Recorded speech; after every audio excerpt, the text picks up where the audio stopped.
Today on District Wire News, scandal for GOP presidential frontrunner Herman Cain. We'll take a closer look at how it will affect the race for the Republican nomination. And hackers try to break into Facebook more than 500,000 times a day. Find out what you can do to protect your information. District Wire News starts right now.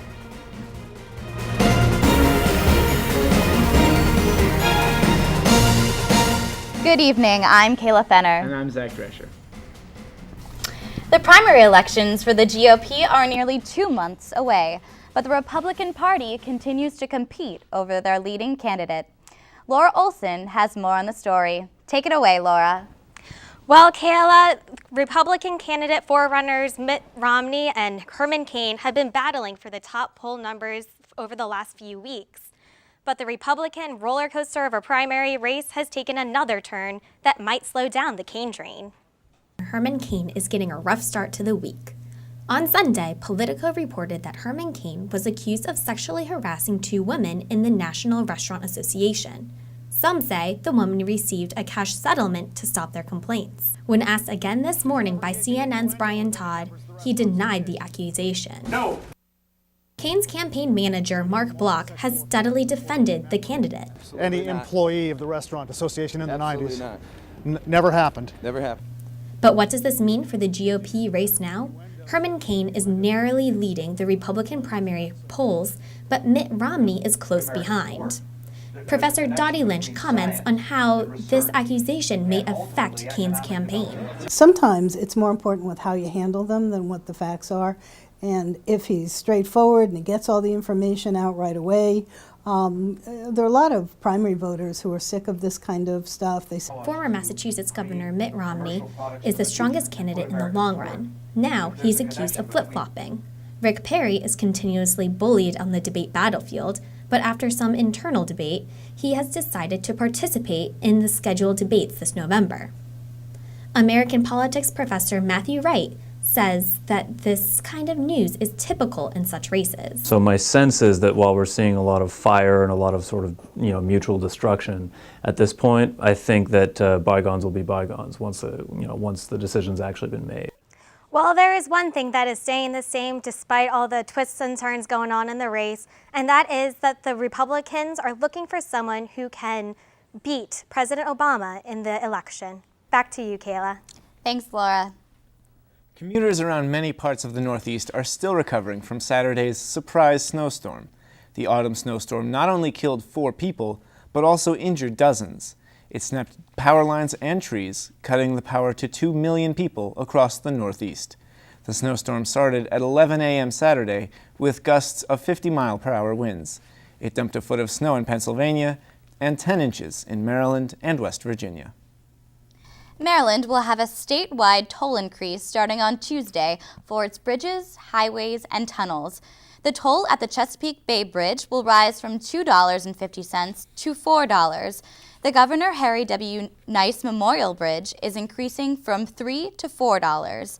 By July of 2013, fees for both bridges will rise to $6. In the Baltimore area, cash tolls are increasing from $2 to $3.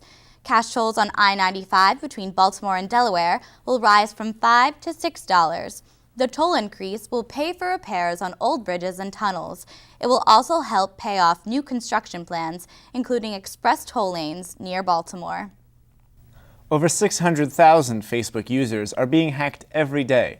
The social media site is coming out with new tools that prevent hackers from going into users' accounts. Rachel Bay has more. Facebook is dealing with security problems on their social networking site. 600,000 hackers are attacking Facebook each day.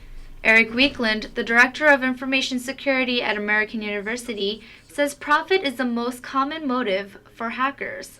Just like everywhere else in information security, where the valuable data is where you'll see the attackers go. So it's about data, but it's also about what can the attackers do to get valuable things or get valuable resources. Most young adults are aware of security threats online and avoid posting valuable information. I make sure to check the privacy settings like tab every periodically, because apparently Facebook changes things without telling everyone. So whenever I like hear of that happening, I go back and make sure that everything's still like the way that I want it. A lot of users use the same password on social networking sites or other sites that they do for their AU accounts and data, and unfortunately that's a bad practice. You want to try and use different passwords for the different systems. Hackers can post images, send messages, and access all personal information from the site. This has been Rachel Bay for District Wire News. The airline Qantas is flying again today. An Australian court ordered the striking union workers to return to work by Monday afternoon. Qantas grounded its entire fleet on Saturday. Workers were worried that the airline was moving jobs out of the country. The strike disrupted travel plans for more than 70,000 passengers. Nearly 400 people are dead in Thailand after the country was hit with the worst floods in half a century. The Thai Chamber of Commerce is estimating the flood will cost at least $2 billion.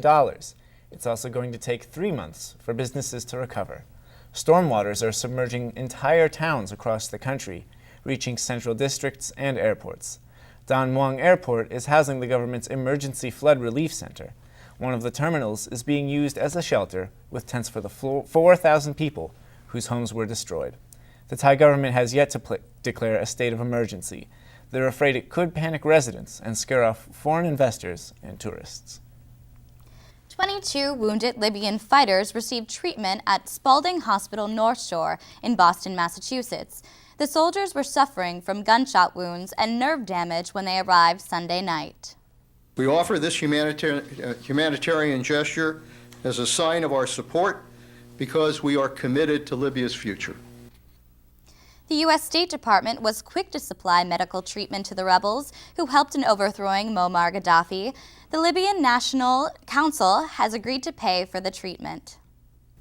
Palestine is now a full member of the United Nations Cultural and Educational Agency.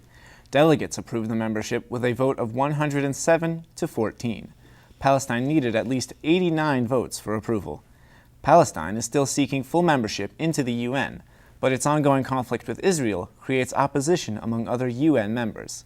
The U.S. voted against Palestine membership. According to a Fox News article, the U.S. ambassador to the agency says the membership may complicate U.S. support. Coming up after the break, class registration for next spring opens today, and 7:30 morning classes are still around. We have the latest updates from the registrar. And should HIV testing be mandatory for sexually active teens? We'll give you the scoop on the controversial mandate after the break.